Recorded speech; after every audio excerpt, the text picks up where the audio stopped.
Ертеде ешкі жүні бөртеде өте бір бай орман болыпты. Бұл орманның аңдары саудамен айналысыпты. Өте алғыр жануарлар осы орманда жиналыпты. Бұл орманның патшасы әрине арыстан болыпты. Олардың саудалары қалай жүзеге асыпты? Аралардан алынған бал аюларға сатылыпты. Оның құнына ағаш тақталар алынып, базардың құнымен сәулетші құндыздарға өткізіліпті.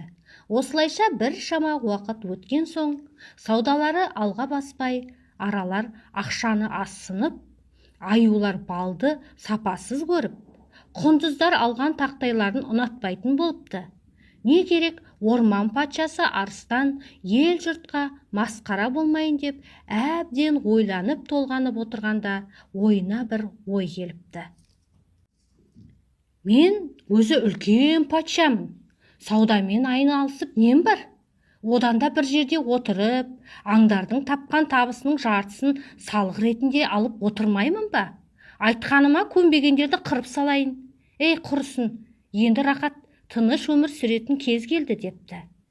Дереу өлкедегі газет, теледидарға хабар беріп, барлық газет беттеріне, теледидар бағдарламаларында осы хабарды жариялапты. Патшаның заңына бағынбағандар патшаның алдына келіп жеке есеп беруге мәжбүр болыпты. Сөйтіп тер төгіп тапқан ақшаларының жартысын патшаға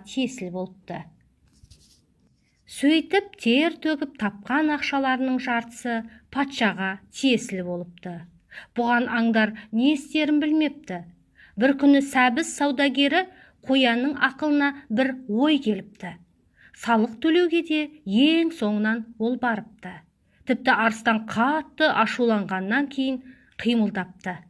Арыстан ақырып, неге кеш келдің дегенде қоян, мырзам, жолда келе жатып, орманға жаңадан келген бір арыстанды көрдім. Бұдан былай салықты соған төлейді екенбіз. Одан жанымды әрең аман сақтап қалдым депті. Не деп тұрғаныңды білесің бе, ей қоян? Бұл орманда екі патша бола ма? Дереу мені оны көрген жеріңе алып бар.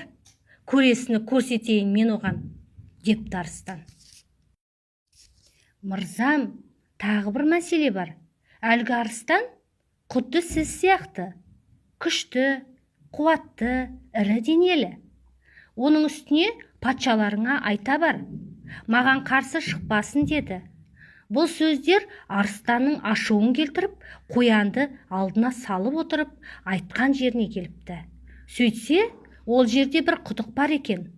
Қоян әлгі арыстанның сарайының есігі осы депті. Ашудан көзі аларған арыстан құдықтың басына келіп, мықты болсаң шық деп ақырыпты. Құдық өте терең болғандықтан арыстанның дауысы өзіне жаңғырып келеді. Тағы да құдықтың ішіне үңіліп, арыстан болсаң шық, кімнің күшті екенін білейік деді. Дәл сол дауыс өзіне қайтып келеді. Судың үстіндегі өз бейнесін көрген арыстан құдықтың ішіне атылып секіреді де су түбіне кетеді. Осылайша залым патша өз жазасын көріпті, ал қалған аңдар ақылды қоянға алғыстарын білдіріп, сый-сияпаттар беріпті.